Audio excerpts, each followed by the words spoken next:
What's up, gangsters? How about something that I recently declared I wasn't going to do again anytime soon? A build video series. Yeah, after that whole Spitfire nonsense that took 20 some odd episodes and included pretty much everything, including the kitchen sink, the silverware, the dishwasher, the refrigerator, you name it. Yeah, I just wasn't thinking I was going to get into that again. And I'm really not, because this, even though it's going to be a build series, is not going to be anything like that. So, here's what's happened. For whatever reason, the Eduard 1/48 scale Mustang is a popular topic right now, even though it came out like what, a year ago, more than a year ago? I can't even remember. This thing's been out for a while, and it's now come out in a bunch of very cool versions. I think maybe the reason that it's popping up again is because they just came out with the Iwo Jima special edition that's got a bunch of really cool marking options. So anyway, it's for whatever reason it's popping. Now, that's coincidental to my own reasons for wanting to build this thing, which I'll get into later. But as it happens, we've got some dudes in SMCG who want to do one, and I have a reason to do one. So when I had said on my last random video that I was going to do one, there were some guys who were like, "Oh, cool, so you're going to do videos?" I was like, "Well, really? Ugh, okay, all right, I guess I'll do some videos." But this is not going to be the same as the Spitfire thing. I don't know that I will ever do the Spitfire thing again, because what I was trying to do there was basically sort of create like an all-encompassing encyclopedia of fundamentals in a way, as if I were writing a book about it, but doing it on video, and not like get into anything that I considered to be beyond that, like extra detailing or anything that just went above and beyond what it would take to produce an essential model airplane. So anyway, I'm not going to go through all that. If people want to see that, then that's the video series to watch.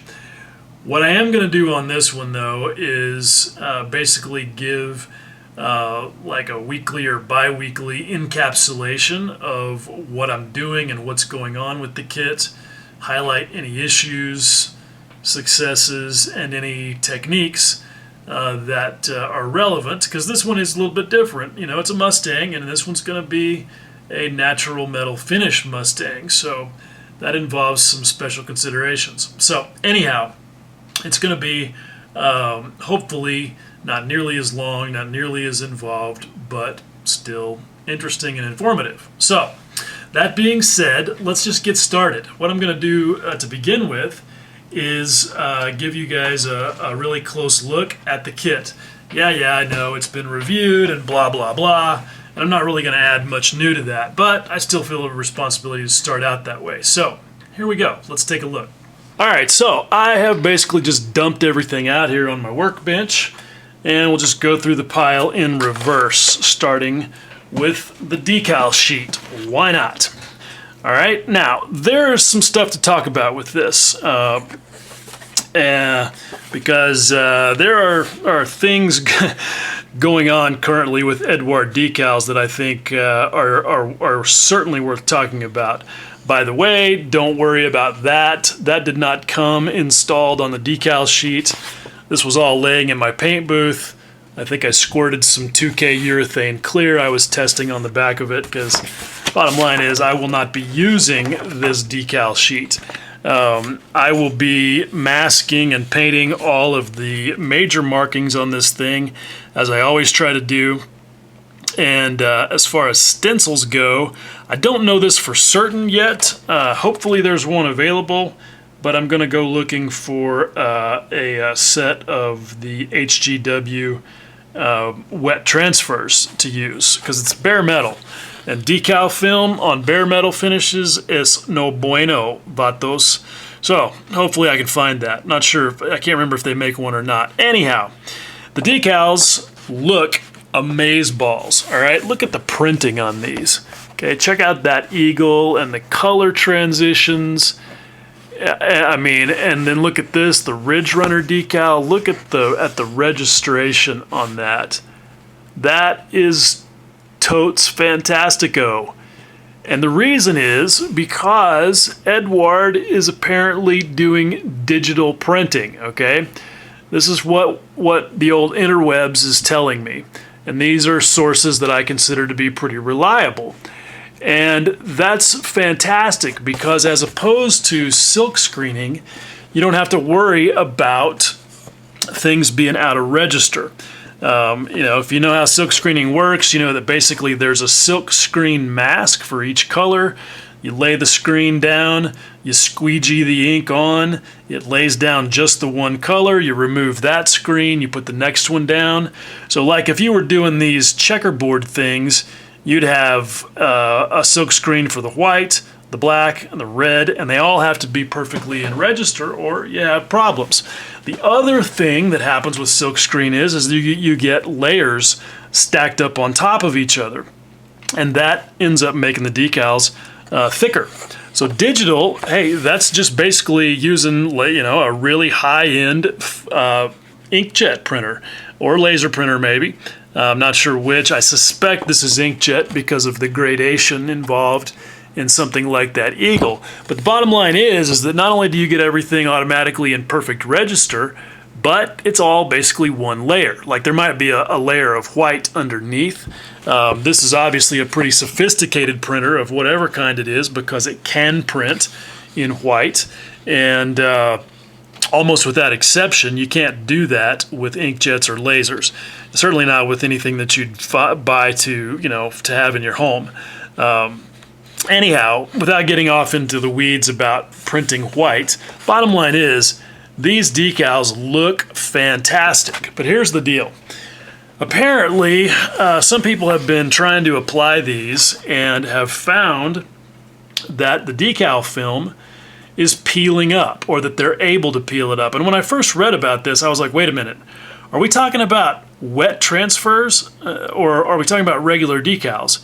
Because if you're not familiar with things with HGW wet transfers, they're also present in like Tamiya race car kits where they have like the tire labels. Okay, and what a wet transfer is you take it off of the backing paper just like decals. You put it in water, it comes off the decal paper. You then apply it to the surface of the model, and the clear carrier film is then peeled off, and all you're left with on the model is just ink. And that's why they're fantastic, because they don't leave any carrier film. And there's nothing better for things like stencils, for example. They don't work as great on larger markings because they don't tend to conform to those details like rivets and panel lines quite as well. They're basically a little bit trickier to apply than a standard decal. But that whole thing about peeling the film off had me confused. Well, so it turns out that whatever clear apparently whatever happens is that these decal sheets have the adhesive on them, and then they print directly on that with all of the colors, and then they put the clear film over the top of all of that, either again with printing or with silk screening or whatever. And apparently, and I haven't tested this out for myself yet, apparently that layer of clear varnish, and you can see it. Hopefully, if I get this at the right angle, you'll see it. Come on. I know it's on there. I just got to get the right reflection. Nah. Okay, we'll get this. Okay, there you go. You can see that around the F and the T there. All right, it's there. Okay, just trust me if you can't see it. Anyway, apparently you can grab that and peel it off, and it ends up acting kind of like a wet transfer. But the problem is that on the initial releases of this new generation of Eduard decals, it wasn't working that great. So they decided to turn the bug into a feature by thickening that layer of clear so that it was easier to peel. Okay, again, this is what I'm being told. And this apparently is only true with decals produced after July of 2020. Now, this one does not have the month on it, but I'm told that this is one of those sheets, so we'll see. Apparently, the decals in the Spitfire Mark I that they're coming out with is like that, where it's got the thicker film that's supposed to do the trick. So I don't know, we'll see. I'm not going to use these decals, but I'm going to try the technique because that's what I do, and we'll see what happens. So anyway, that is the story on the decals. All right, the next thing that is pretty cool about this kit, and this is one of the reasons why I like what Eduard does, because they put things in there that we wish they all put in there, like masks, there's that. And then, of course, is the ubiquitous Eduard photoetch. Now, I have not in the past been a giant fan of Eduard's standard photoetch because it had funky textures, and if it was any color other than black, it was pretty sketchy as far as it being a good match. Bottom line is you had to make it match if you didn't want it to look weird. But in a Mustang, we don't have to worry about that because they are black, as you can see. And this appears to be a new generation of photoetch printing as well, because when you look at that, you can see that the texture is there. Here, let me open this, and we'll get a better look at it. The texture is there, but it's nothing like the older stuff where you could see that texture from miles away. And these also appear to have not only some really, really fine printing on the dials, but check it out. They are covered with a clear layer so that looks like glass. I mean, that's dope. That texture is, it's a bit heavy, but I mean, it's certainly more than you'd find on a Yahoo instrument panel, but it's nothing like what it used to be on the older Eduard stuff. So I think that's pretty dope, and the printing on these is just ridiculously good. I mean, look at that. That is outstanding. So I'm actually looking forward to working with these photo etch pieces, and I think that represents a really good value. I can't remember what I paid for this kit, but I think it was pretty reasonable. So next thing we've got is clear parts, and Eduard has a reputation for doing well with their clear parts. These are nice and thin. You can see, on the canopy parts there, those are pretty nice and thin. I really love the fact that the windscreen is integrated into the sheet metal that's directly in front of it, and it runs around a panel line. I have seen some mention that this is a little bit wide compared to the fuselage, so when we get there we may have to deal with a little bit of that, but who knows, that may have just been one particular copy. That happens. But I really like these clear parts. They look really, really good, and so I think that's a plus for sure. All right, now let's get into checking out some of what's inside the box as far as all the regular parts go. Let's see. I should probably do this differently because that doesn't look good on camera when they're just all piled up like that. So let's start with this sprue. Now I already unbagged this, and this one is in a separate bag, and that's good because I think probably everybody knew that early boxings of this kit, a lot of people were finding this skinny little separator here to be bent, either because it was getting smashed in transit, or maybe it had been yanked out of the mold too hot or something like that. But a lot of guys were finding this to be bent, and that's a real bummer. But fortunately, mine is not in that category, and it seems like maybe they've gotten that resolved. Got a lot of that red overspray on here on these parts as well. No big deal. But just so you know, that is what was getting painted red, the seat on my monkey project. So anyhow, I think this is going to be good. The surface detail on these parts is fantastic. I mean, look at, if the camera will focus, maybe I need to drag my lamp down here a little bit closer. Hopefully you guys can see, because the surface detail on this thing is really phenomenal. I mean, those rivets are really, really nice. And they don't extend over onto the portion of the wing that needs to be smoothed over. And we'll get into that because, you know, with Mustang wings, there's this whole discussion about parts of it being filled and smoothed and then, of course, painted in DuPont silver lacquer as opposed to being bare aluminum. But we'll get into all that when the time comes. For now, just wanted to show you guys that there's lots of good surface detail. The elevators got a top and a bottom half. Those are the stabilizer parts. The elevators themselves are molded in one piece, which is nice, and you get either the canvas covered or the metal. So you can do either version.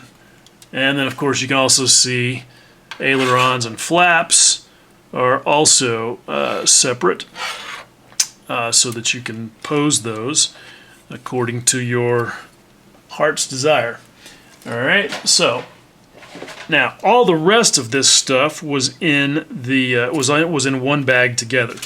Alright, an extensive sprue of ordnance and gas tanks and pylons. So that's nice the way that they've organized that, because that's all there when you need it. For what I'm doing, will not need any of this sprue, so that's always kind of nice when I can look in a new box and I start looking at what I'm setting myself up for, and I'm able to go, oh sweet, I don't need that sprue at all, because I'm lazy like that. All right, so this sprue has got, as you can see, propeller parts, cockpit parts, all that. And you can see that if you choose to use molded parts for your instrument panel, look at that. The molding on that is excellent. I mean, that's Tamiya level molding right there. And overall, that's what I see on this thing. The quality of the molding is excellent. I haven't seen any flash anywhere. It's just really, really good. Take a look at this oxygen hose. That is really finely molded. You can see the corrugations in the hose. Just really, really good. And a part like that, where it's round and if you've got a visible seam line, that's a problem. And I just don't see one. So, really good stuff. They've molded all of these parts of the sidewall are separate, so it makes them a little bit easier to paint because a lot of this stuff is black as opposed to interior green. So, they've done some good Tamiya type things that help you, kind of in the process to help you produce a better result. Two-piece propeller, and that's not too big of a deal. I prefer one-piece propeller because, again, lazy, but 2 pieces is better than 4, that's for sure. So this is good. Here's another place where you can really see the molding quality. Look at the canvas boot around the base of the control stick. That obviously has to have a parting line because that's where the mold splits, and I can just barely see it with my eyeballs, but I don't know if you'll even be able to see it on camera. The bottom line is it's not just jumping out at you, and that's, again, really good mold design, high quality tool building, and just good work all the way around. So that's nice because I really despise having to clean up excessive molding witnesses. All right, next sprue, fuselage, okay? So this again is really good. You can see the quality of the surface detail. And the thing that should jump out at you immediately is this gap right here at the base of the vertical stabilizer. And what's happening there is that's a separate insert so that you can make either an early or a late D model. So basically with the fillet or without the fillet, and there's the fillet piece. And there's actually a couple of different versions of the fillet piece depending on whether or not it was installed at North American or sent out as a retrofit kit to be put on in the field. So that's pretty cool. Eduard gives you a really comprehensive set of optional parts so that you can really hone in on the exact block number of Mustang that you wish to build. And that's really pretty cool. All right, this is all landing gear, wheels, wheel bay, all that stuff. This kit does not come with any resin parts, and that's kind of a bummer because, I mean, look, I don't care how nice these tires are molded. I'm not messing with them. I'm going to get some resin tires. Whether I get Brasson or not, I don't know.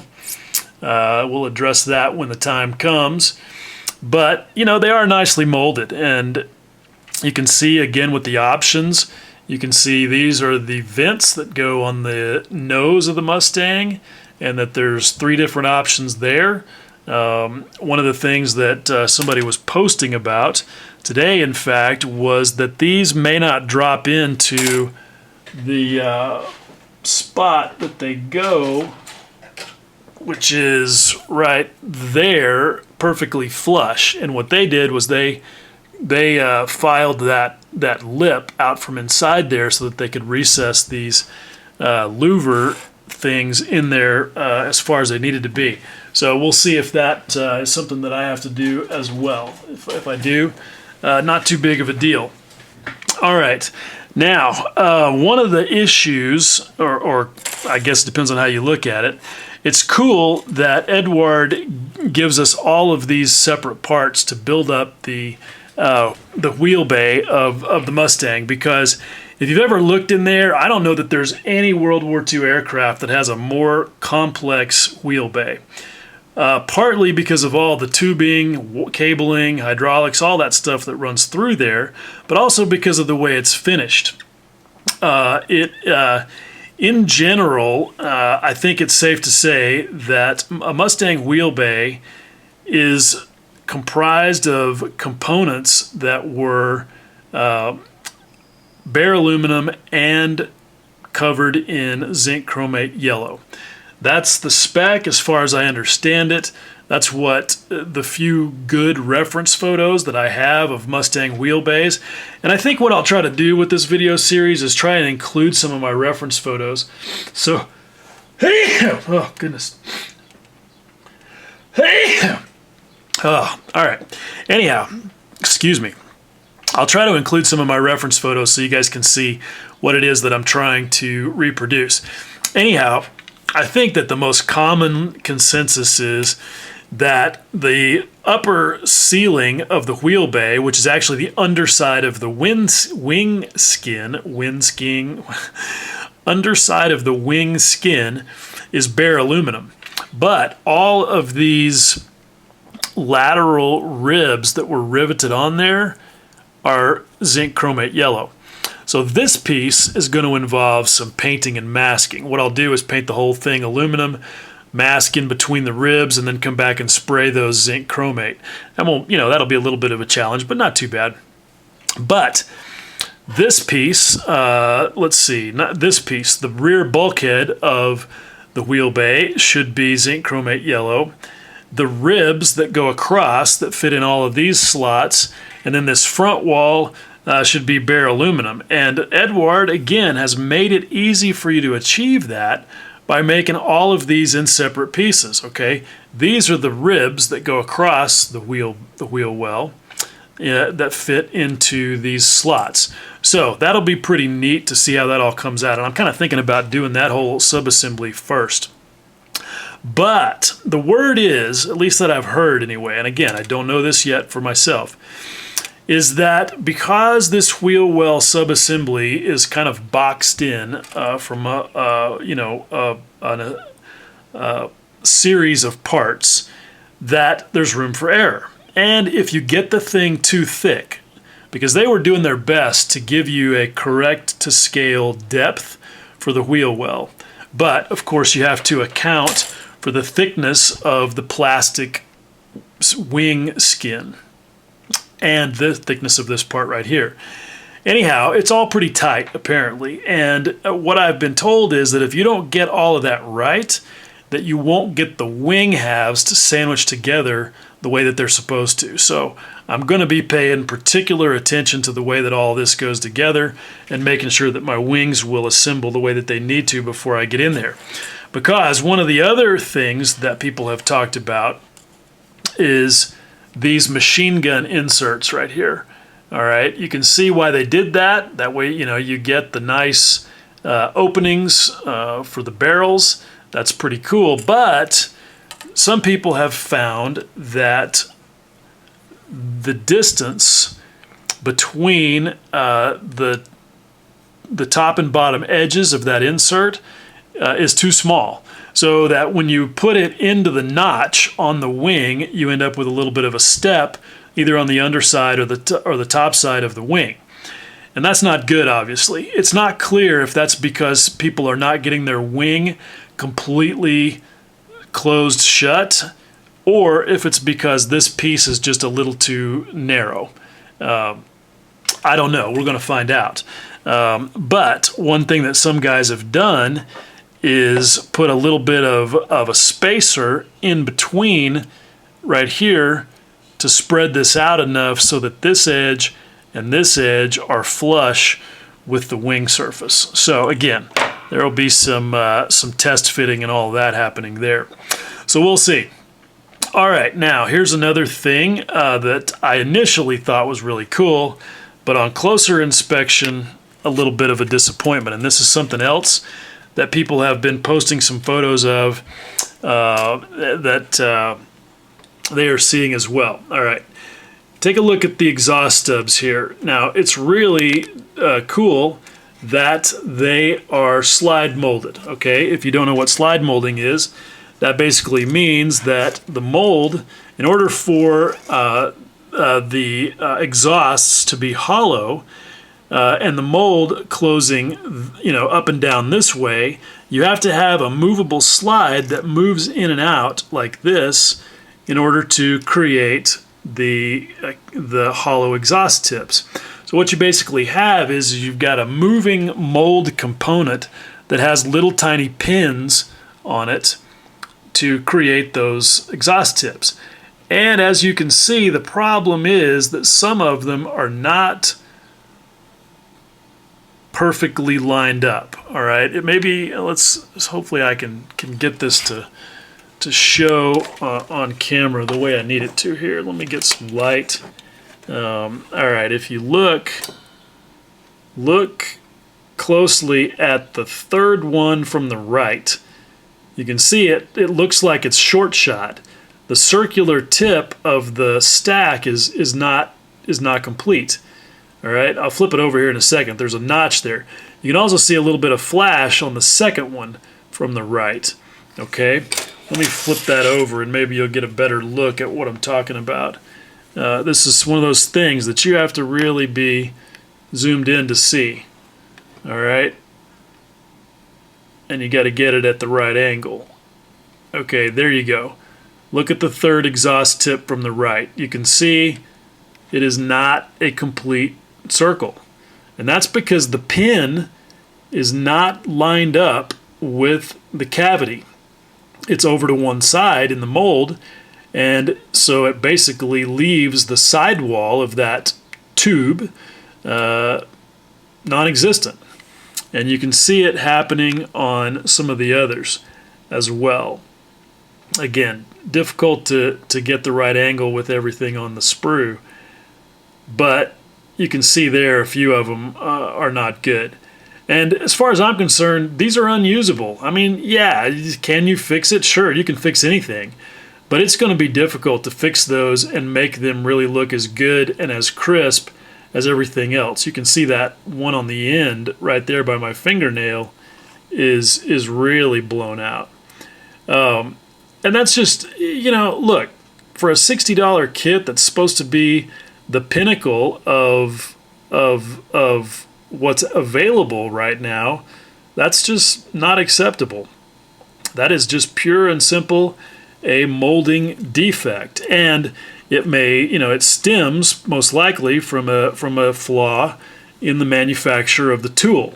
Because, look, you've got to hold really tight tolerances when you build the tool in order for something like that to work the way that it's supposed to. And that seems difficult, but it's not unreasonable. It's totally doable. So anyway, this is, there's quite a few people who have found this same defect. I sent an email to Eduard a couple of nights ago and just said, hey, my Mustang exhaust stacks are defective. Is there any way I can get replacements? I had a very nice email from them the next morning asking me for my address, telling me no problem, they'd send me a new set. So that's really cool. Good on them for recognizing that it's an issue and for keeping some spare parts around so that they can take care of customers on that. So we'll see. I'll definitely let you guys know when the replacements show up, and we'll have a look at those. Otherwise, I'm forced to buy resin, and that's not good. If I buy resin, it needs to be because I want to, not because I don't have any choice. All right, so I think that pretty well covers everything. That's all the sprues. So I think that's probably good enough. Okay, so there you go. Hopefully that is a reasonable kind of an unboxing type of review thing, which is very shortly going to start turning into an actual build review, because I'm going to get right into it. I'm looking forward to actually building this thing. I think it's going to be fun. I did forget to mention the instruction sheet, which is pretty comprehensive and looks pretty cool. But there will be plenty of opportunities to get into that as I go along. So with that, let's call this an episode, and I'll see you in episode 2, hopefully. As always, I appreciate you watching. Much love.